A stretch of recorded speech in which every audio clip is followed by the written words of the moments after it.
दूसरी पार्टियां सत्ता के लोभ लालच इसके लिए घोषणा पत्र जारी कर रहे हैं, कुछ भी कर रहे हैं। हमने संकल्प पत्र जारी किया और जो संकल्प हमने लिया पूरा किया। जो पीडीए का नारा दे रहे हैं, जब वो सत्ता पे थे खुद चाचा भतीजे बुआ मौसी से निकल पाए तो जाति तक सीमित है।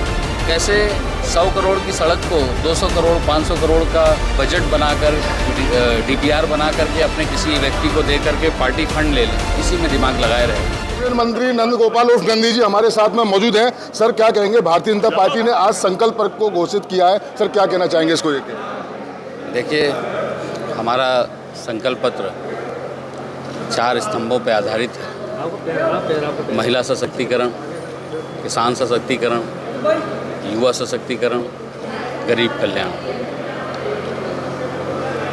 दूसरी पार्टियां सत्ता के लोभ लालच में आपस में कि सत्ता कैसे हमको मिल जाए, इसके लिए घोषणा पत्र जारी कर रहे हैं, कुछ भी कर रहे हैं। हमने संकल्प पत्र जारी किया और जो संकल्प हमने लिया पूरा किया।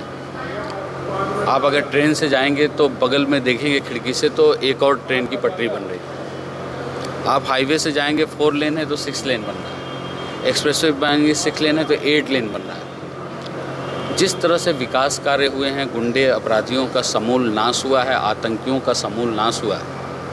अब की बार 400 पार, फिर एक बार मोदी सरकार, ये नारा भारतीय जनता पार्टी का था। अब जन आंदोलन बन गया है। जनमानस ने इस आंदोलन को ले लिया है। जनमानस इसको पूरा करने के लिए आतुर बैठा है कि कब मौका मिले और वोट दे करके आदरणीय प्रधानमंत्री नरेंद्र मोदी जी का शुक्रिया अदा करें, थैंक्स करें। दूसरी पार्टियां जो भी घोषणा पत्र जारी कर रही हैं, सपा का ही मैं बात करूं, अगर उसको परिभाषित किया जाए तो जैसे बैल दूध दे सकता है, उस तरह से है। सर पीडीए को लेकर सर क्या कहेंगे? समाजवादी पार्टी पीडीए का नारा देकर आगे बढ़ रही है। कहा ना, वो जो पीडीए का नारा दे रहे हैं, जब वो सत्ता पे थे तब क्या था, खुद चाचा भतीजे बुआ मौसी से निकल पाए तो जाति तक सीमित रह गए, जाति के आगे नहीं बढ़े। कैसे 100 करोड़ की सड़क को 200 करोड़ 500 करोड़ का बजट बनाकर डीपीआर बना करके अपने किसी व्यक्ति को दे करके पार्टी फंड ले लें, इसी में दिमाग लगाए रहे। आज पीडीए की बात करते हैं। निश्चित रूप से सबको छलने का काम किया और सबको पता है, इस देश की जनता अच्छी तरह से जानती है। 2014 से इस देश की जनता ने जिस तरह से अंगड़ाई ली है, 2014 की बात करें प्रचंड बहुमत, 2017 की बात करें उत्तर प्रदेश में आज़ादी के बाद सबसे ज़्यादा सीटों से विधानसभा में 325 सीट से भारतीय जनता पार्टी की सरकार बनी। 2019 की बात करें तो 2014 से भी ज़्यादा प्रचंड बहुमत।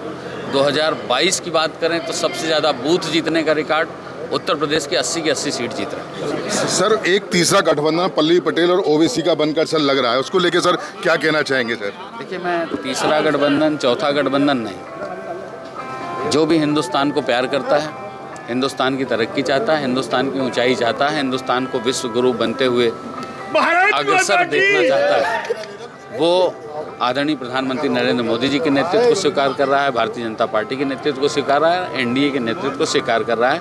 अब की बार 400 पार, फिर एक बार मोदी सरकार। देखिए, ये थे हमारे साथ में नंद गोपाल नंदी, जो कि आज अलीगढ़ में व्यापारियों को संबोधित करने के लिए आज अलीगढ़ आई हुई। तो बड़ी तादाद में यहाँ अलीगढ़ में व्यापारी आए। इन्होंने विपक्ष पर भी साफ तौर से जमकर निशाना साधा है। साथ ही साथ जो बीजेपी का संकल्प पत्र है उसकी जमकर सराहना की और साथ ही साथ में जो कांग्रेस और समाजवादी का जो घोषणा पत्र है उसको लेकर लगाया है कि जैसे कि बैल दूध दे सकता है। तो तमाम यहाँ पर आज जो आए थे बीजेपी के तमाम नेता भी यहाँ मौजूद थे, लेकिन सबसे बड़ी बात कि व्यापारी तमाम आज गायत्री पैलेस अलीगढ़ में आए तो उनको उन्होंने आज संबोधित किया था। तो ये नंद गोपाल नंदी थे। हालांकि देखिए, अलीगढ़ में दूसरे चरण में चुनाव होना और चुनाव के बाद हालांकि 5 जून को रैली बैठेगा और 400 पार का नारा अब बीजेपी लगातार देती हुई है। आखिर ऊँट किस कर पर बैठेगा ये तो आने वाला वक्त बताएगा। हालांकि ताज किसके सर बनेगा ये 4 जून को क्लियर हो जाएगा। मैं सहयोगी अजय नवाब के साथ मोहित गुप्ता, TV9 अलीगढ़।